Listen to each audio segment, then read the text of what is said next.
All right, how's it going, guys? In working on my car, I had to pull the center wood out of the center, obviously, of the car to get to my stereo that was somehow installed behind here instead of you put this in and then install the stereo on top, so then you can pull it out whenever you want. So of course it's broken right here, but more than that, the lacquer is, where's a good spot that you can see? The lacquer is peeling up like right here. The whole thing's loose, very ugly. I'm gonna pop all the buttons out, give this thing a whole nother coat of lacquer, probably sand it all down and make it smooth. And then I'm gonna start though right here where it's busted.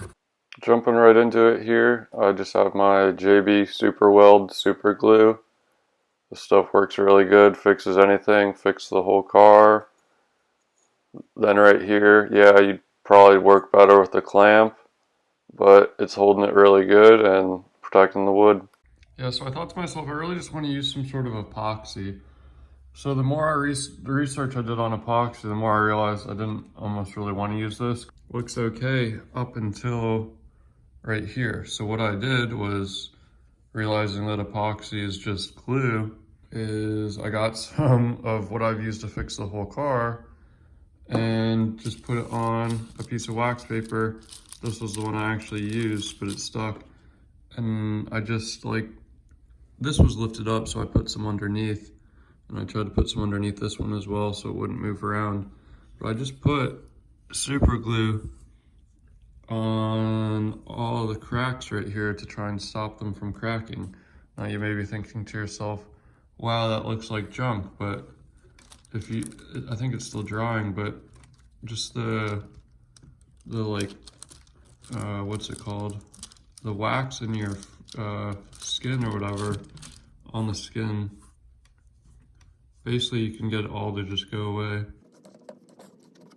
So realizing that epoxy was just glue, I was like, man, I'll just friggin' use some super glue. And you're left with something like this crack right here. You almost can't even see the glue. But so you may be thinking, wow, that looks bad, but this is actually really filled in. You used to be able to see the crack a lot. And I think once I sand this down, this looked bad, it was lifted up, and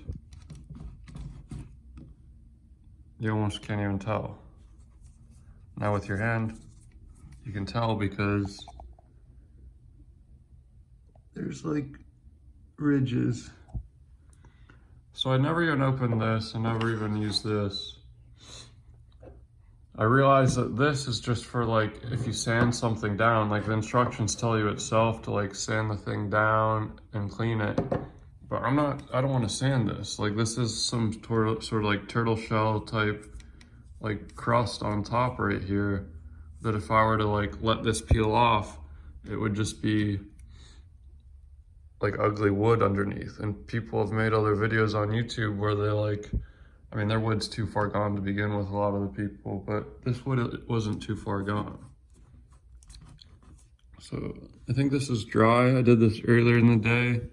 Seems to be pretty dry. So right here I jumped to using 1500 grit sandpaper, and off video I'm using 80 grit. You need to really start at 300 to 500 grit sandpaper or you're going to get deep scratches.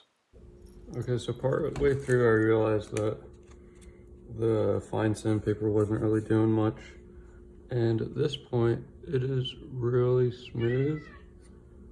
That's chunky, but since I used some really hard grit sandpaper, now there's obviously scratches in it.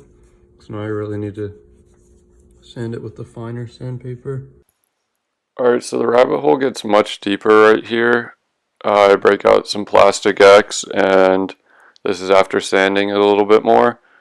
And I should have really just stopped around this area, because after here I start to sand the whole piece of wood, and it doesn't look bad right here. It actually looks pretty good, but the deeper I get, the more work I have to do, so don't put yourself too much work. At this point I realized that, man, I've got myself into a deep hole at this point. I need to probably get some different sandpaper.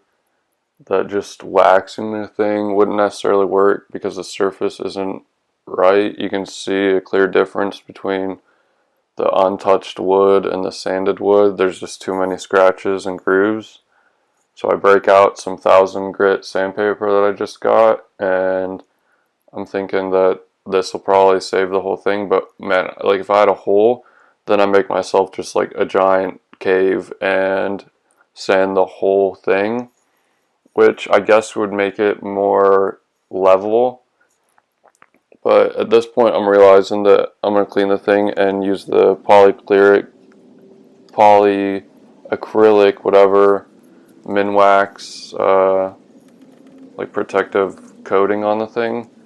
And I honestly think this would be a good technique or good situation, but the brush I was using wasn't, I don't know. I should have had a brand new brush, and I ended up buying a brand new brush, but by the time I ended up using this polyacrylic stuff, I was like, man, I don't really like it. It's just bumpy, and you need to sand it down more. But if you're good with this stuff, you could probably use it, and it would make the thing look really nice. But at this point, I'm realizing that like this is just a test, and I'm gonna start using a whole bunch of different techniques to figure out what I'm gonna do on this. And here you're gonna see the end result.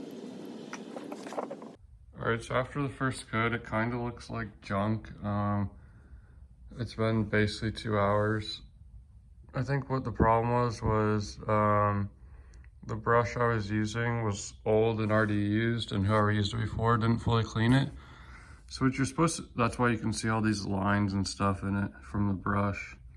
And so what you're supposed to do is sand this and then put 2 more coats on to get a good seal on it.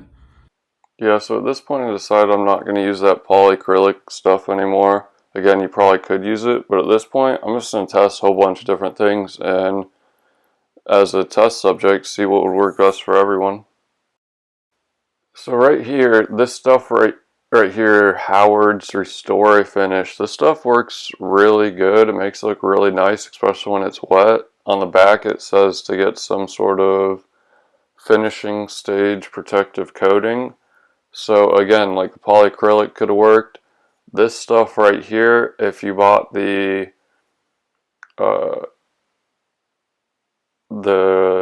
final stage thing, it would work as well, but I didn't like how it looked when it dried, but more than likely I needed to put the final stage protective coat on it as well. So another test.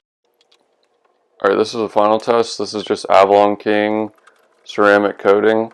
I figured I might as well try this because this stuff literally puts a new finish on anything. I actually like the result of this. It wasn't as like vivid as the Howard's, but so I'm gonna do a ranking in a minute after you see everything, and I'm gonna rank all 3 tests. Alright, so this is after I buffed with just a hand microfiber the wood. This is the ceramic coating. You can still see some scratches in it and stuff, but for the most part, in most lights, it looks really good, and it's the simplest out of like all of them to do. It is after sanding it and giving a light sand in between the Howards.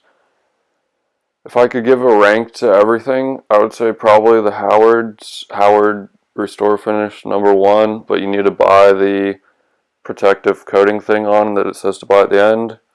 Then the ceramic coating, and then the polyacrylic Minwax. I just didn't like how the Minwax looked on it. Maybe I'm not good with woodworking. Maybe someone else has more skill using it. Alright, and just like that, the wood is back in the car. I'll give you a good view from, this is like my head perspective. Now, this didn't come with the car. I thought it looked cool just getting one from a junkyard for free. Because, I mean, they're throwing the car away anyways, might as well grab this funky thing. My car originally did come with a phone, I think. I do believe, because if it has the phone manual,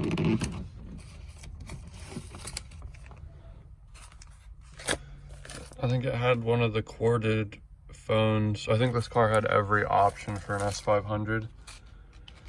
And if the phone was still in the car, that would be cool, but it isn't. But so now the radio is in front of the wood. It looks nice. I mean, in this light, you can't tell that it's like,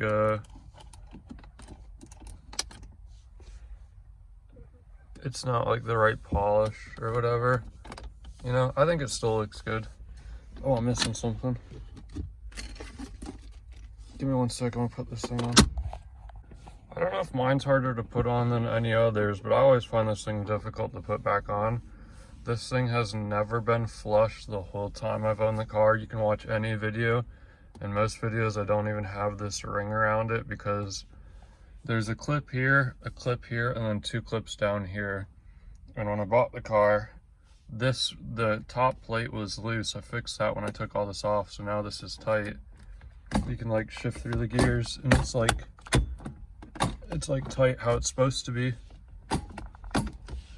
And the clips are like almost like how do you describe it, like a zip tie. There's like notches, and all the clips go out, so when you push the thing in, instead of like going into the hole, they like go like around the outside of the hole, so it never would fit flush. But now you can't pull it up.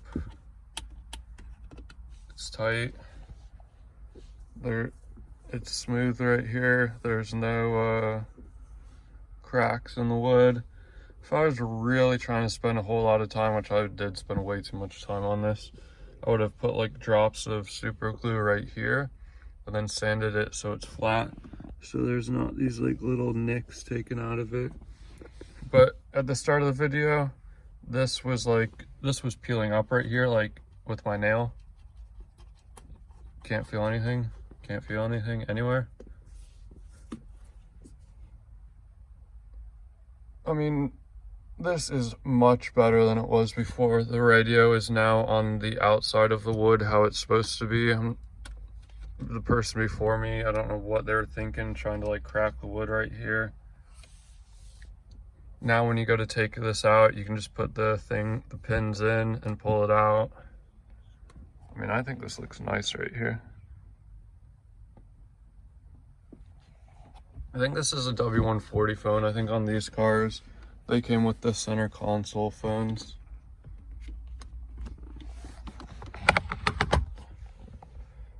I don't know. This is unsightly right here. I wish there wouldn't be a crack right here, because then you can sit and not see any real cracks. This is going to conclude this video. Next video should be me putting the new fuel pump in and the car running how it should be. I hope you enjoyed, or figured out how you could fix your wood yourself. Online, these things are about 170 bucks to like 350 bucks or 400 bucks. And that if you buy that on eBay, it's gonna come cracked or something. So, I mean, I fixed a crack on this one. Maybe I spent too many hours on it. The sanding is what the problem is. I needed like a block or something, because sanding with your hands just doesn't work well, like a foam sanding block. But the finish on this stuff just like clogs up a piece of sandpaper. But yeah, I'm rambling. Thanks for watching. Have a good day.